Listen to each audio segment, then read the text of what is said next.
온누교회 성도 여러분 안녕하세요. 8월 7일 목요일 묵상 시작하도록 하겠습니다. 오늘 주시는 말씀은 잠언 30장 말씀인데요. 특별히 7절부터 9절까지의 말씀만 오늘 좀 묵상하도록 하겠습니다. 잠언 30장 7절에서 9절 말씀 세 구절인데 유명한 기도문이죠.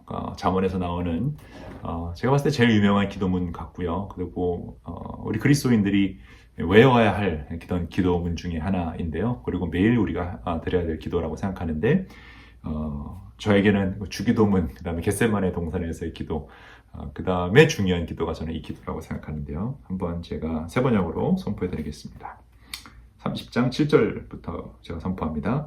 주님께 두 가지 간청을 드리니 제가 죽기 전에 그것을 이루어 주십시오. 허위와 거짓말을 저에게서 멀리하여 주시고 저를 가난하게도 부유하게도 하지 마시고 오직 저에게 필요한 양식만을 주십시오. 제가 배가 불러서 주님을 부인하면서 주가 누구냐고 말하지 않게 하시고 제가 가난해서 도둑질을 하거나 하나님의 이름을 욕되게 하거나 하지 않도록 하여 주십시오. 우리 평생의 기도문이 바로 이런 기도가 되어야 되지 않을까 싶습니다. 어떻게 보면 주기도문과도 연결되어 있는데요. 우리가 우리 주어진 것에 대해서 감사하고 기쁨으로 나아갈 수 있는 어떤 그런 기도이기도 하겠죠. 한 구절 한 글씩 한번 볼게요. 주님께 두 가지 간청을 드리니 제가 죽기 전에 그것을 이루어 주십시오. 소원이 있습니다. 두 가지 소원이 있습니다. 하나님이 꼭 들어줬으면 좋겠습니다라고 잠언에서 두 가지 기도를 기록했습니다. 첫 번째는요. 허위와 거짓말을 저에게서 멀리하여 주십시오라고 되어 있어요. 허위와 거짓말을 멀리하여 주십시오. 잠언을 계속 보면 1장부터 29장까지 가장 많이 나온 것 중에 하나가 이 언행에 관한 거죠. 그러니까 말을 하는 거, 그리고 그 말로 다른 사람을 속이는 거, 거짓말하는 거, 그리고 허풍된 말을 하는 거. 이 두 가지가 굉장히 위험한 것인데 이게 이 잠언을 기록한 지혜자도 굉장히 평생 어려웠던 것 같아요. 그러니까 이런 기도를 인생 말에서 쓴 것 같아요. 그러니까 하나님 제가 살아보니까 두 가지 이 말 컨트롤이 안 되는데 하나는 허위, 허풍을 떠는 거죠. 내가 없는데 있는 척하는 거. 이건 약간 거짓말하는 건 좀 다르죠. 그리고 자꾸 꾸며내는 거. 내가 요만큼 했는데 이만큼 한 것처럼 부풀리는 거. 그리고 다른 사람에 대해서 마찬가지예요. 다른 사람이 요만한 실수를 했는데 마치 이만한 아주 용서받지 못한 만한 실수를 한 것처럼 이야기하고 또 어쩔 때는 축소하기도 하죠. 그러니까 있는 그대로를 말하는 것이 아니라 진리를 얘기하는 사람이 아니라 계속 갖다 붙여서 살을 갖다 붙이고 포장을 하고 좀 그렇게 허위된, 허황된 이야기들을 하는 거. 이걸 좀 떠나게 해달라라고 이야기하고 있고요. 그 다음에 거짓말을 멀리 해달라고 이야기하고 있습니다. 거짓말은 두 종류가 있는 것 같아요. 그러니까 나를 보호하기 위한, 순간의 위기를 벗어나기 위한 회피형 거짓말이 있고 그 다음에 어떤 이득을 위해서 하는 거짓말이 있을 수 있겠죠. 보통 우리 아이들은 회피형 거짓말들 많이 하죠. 이빨 닦았어? 그러면 닦기 싫으니까 닦았다. 안 닦았는데 닦았다고 해서 그 상황을 모면하려고 하는 경우. 뭐 이런 경우는 종종 우리가 할 수 있는 거짓말이지만 어떤 이해관계 내 이득을 얻기 위해서 다른 사람에게 거짓말을 하는 그런 것들. 이건 조심해야 되겠죠. 조심하는 게 아니라 그냥 아예 멀리 해야 합니다. 거짓말을 하지 않도록 해야 되는데 이 두 가지를 멀리 해달라는 기도는 여러분 정말 우리에게 또 필요합니다. 우리가 평소 말을 할 때 그 허위와 거짓말을 멀리하고 있는 그대로 예스면 예스고 노면 노고 노란색이면 노란색이지 뭐 다르게 부풀리고 아니면 거짓말로 내가 이득을 얻기 위해서 파란색이다 이렇게 얘기하지 않게끔 우리는 노력해야 되고 하나님께 기도해야 된다. 자, 그 다음에 이게 더 뒤에 게 더 저는 중요하다고 생각하는데요. 저를 가난하게도 부유하게도 하지 마시고 오직 저에게 필요한 양식을 주십시오. 가난하게도 마시고 부유하게도 마시고. 근데 사실 그 경계선이 되게 모호해요. 뭐가 가난이고 뭐가 부유한 것이냐. 아마 여러분 가운데서도 우리가 솔직히 마음을 속을 터놓고 이야기해보자 라고 한다면 내가 부자다라고 생각하는 사람은 그렇게 많지 않을 거예요. 근데 내 기준에선 그렇죠. 그러니까 항상 우리는 모자르고 항상 돈이 더 필요하고 항상 더 큰 집, 더 좋은 차, 더 좋은 음식, 더 좋은 옷을 입고 싶죠. 그러니까 상대적으로 우리는 부유하지 않다라고 생각하는데 사실 미국에 산다는 거, 그것도 뉴저지 버긴 카운티에 산다는 것 자체가 전 세계적으로 봤을 때는 부자들이죠. 그러니까 이 차이가 되게 애매하긴 해요. 그런데 중요한 핵심 포인트는 뭐냐면 가난하고 부유하다라는 거의 그 핵심은 그 다음 구절에 나와 있어요. 구절에 보면 내가 배불러서 주님을 부인하면서 주가 누구냐? 그러니까 내가 부유하게 되면 내가 생각하는 그 부자는 배가 불러서 너무 많아서 주님을 부정할 정도. 그러니까 내가 다 할 수 있으니까 하나님을 의지하고 하나님을 경외하고 하나님을 믿어야 된다는 것을 필요 없게 느끼는 거죠. 돈으로 다 할 수 있으니까. 우리가 돈이 많아지면 내가 편안한 거, 내가 좋아하는 거, 내가 하고 싶은 대로 돈으로 다 해결하려고 그래요. 그런 말이 있죠. 어떤 문제가 났을 때 돈으로 해결할 수 있는 문제는 문제도 아니다. 저 동의합니다. 돈으로 해결할 수 있다 그러면 그건 문제가 아니에요. 해결될 수 있으니까. 근데 이제 점점 돈이 많아지다 보면 모든 것을 다 돈으로 해결하려고 그래요. 그러니까 내가 원하는 대로, 내 성질대로 돈으로 해결하려고 하죠. 최근에 어떤 뉴스를 보니까 어떤 이 사이비 종교단체의 수장이라고 불러야 되나요? 그 총재가 황제처럼 뭐 대통령처럼 이렇게 호의를 받으면서 뭐 교통 다 막고 이러면서 대통령처럼 그렇게 갔다라는 뉴스가 나오면서 하는 얘기가 그 벌금 물면 된다. 뭐 벌금이 뭐 50만 원인가 뭐 100만 원 내라고 그러면 그냥 그거 내고 만다. 그러니까 이게 돈이 많으면 내가 자꾸 하고 싶은 대로 그렇게 하려고 하는 거죠. 그러니까 우리가 부유하다라고 생각하는 지점이 어느 지점이냐면 하나님을 의지하지 않고 내 힘으로 그냥 하려고 할 때 내가 갖고 있는 돈이 있으니까 백업이 있으니까 이건 그냥 내 마음대로 할 수 있어. 이거 굉장히 위험하다는 거죠. 그렇게 부유하게 하지 말라. 하게 하지 마십시오라고 기도하고 있고요. 또 가난한 것은 뭐냐면 너무 가난해서 도둑질하거나 하나님의 이름을 욕되게 하거나 하지 않도록 해달라.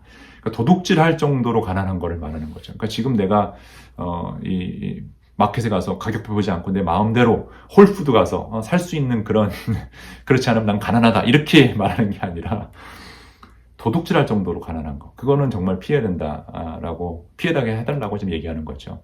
대부분의 여러분이나 저나 도둑질할 정도는 아니죠. 그러니까 우리가 가난하다고 할 수가 없을 것 같아요. 그런데 그 정도까지 가난한 사람들이 있죠.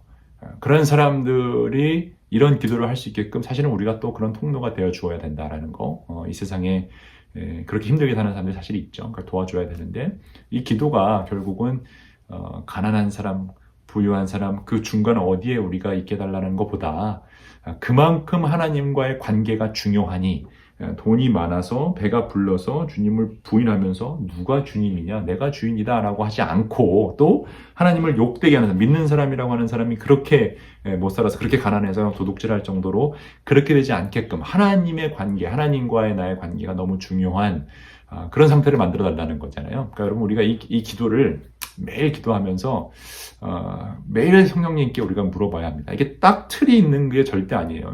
신앙은 딱 답이 있고 어떤 표준이 있어서 이렇게 되는 게 이렇게 되는 것이고 뭐 이렇게 되는 것은 아닙니다라고 할 수가 없어요. 이건 정말 성령님이랑 늘 대화하고 그 관계 속에서 물어봐야 되고 하나님 이게 맞을까요? 저게 맞을까요? 내가 이렇게 하려고 그러는데 어떻게 생각하세요? 하나님과의 대화 속에 그 관계 속에서 하나님이 즐거워하시는 거거든요. 그리고 우리도 그 즐거움을 경험하는 거죠. 그러니까 우리 인간의 목적이 하나님을 영원토록 즐거워하는 거예요. 그게 하나님께 영광을 돌리는 건데 그러니까 그 즐거움과 그 관계가 깨어지지 않을 정도의 그 재물이 있으면 되는 거죠. 그러니까 너무 많으면 관계가 필요 없고 그냥 내 마음대로 살려고 하는 거고 또 너무 없으면 하나님 얼굴에 먹칠을 하는 거고 그러니까 그 레인지 속에 근데 이게 레인지가 사실은 굉장히 많은 레인지죠.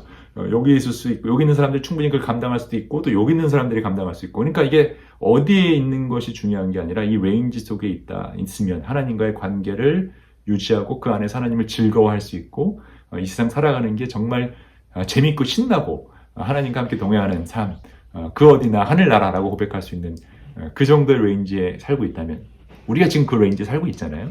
그러면 그걸로 족하다라는 거예요. 그럼 우리가 그런 기도 계속 드릴 수 있으면 좋겠습니다. 정말 이 오늘 30장 말씀처럼 허위와 거짓말을 멀리하게 해달라고 하고 가난에서도 또 부유에서도 멀어질 수 있게끔 그 레인지 안에서 오직 필요한 양식을 먹으면서 하나님께 감사하고 하나님과 대화할 수 있는 그런 감사의 사람이 되면 얼마나 좋을까? 결국 핵심은 그 감사에 있지 않을까 싶습니다.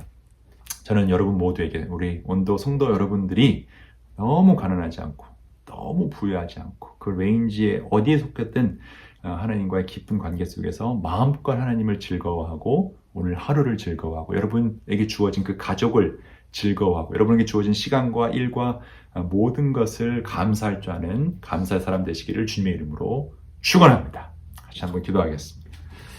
하나님, 목요일 말씀을 통해서 우리 기도 드립니다. 허위와 거짓말을 우리 입술에서 멀리하게 하여 주시고 너무 가난하게도 너무 부유하게도 하지 말게 하여 주옵소서. 그래서 하나님 욕되게 하지 않게 하시고 하나님 모른다고 부정하지 않게 하시고 하나님과의 그 깊은 관계 속에서 하나님을 즐거워하고 하나님을 즐거워하기 때문에 내 주위에 있는 사람들을 즐거워하고 나에게 맡겨진 그 일을 즐겁게 감당할 수 있는 감사의 사람, 기쁨의 사람 되게 하여 주옵소서. 나사렛 예수 그리스도의 이름으로 기도합니다.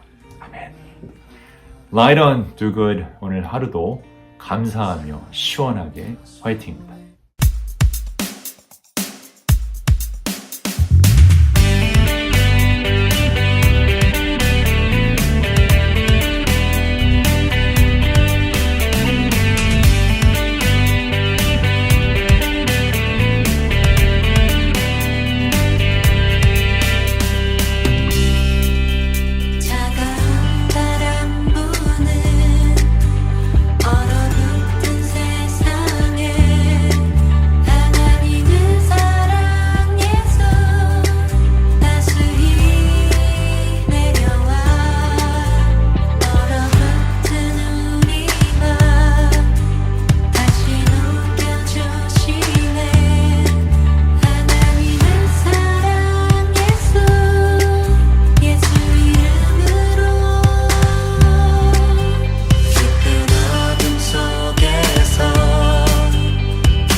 예수의 이름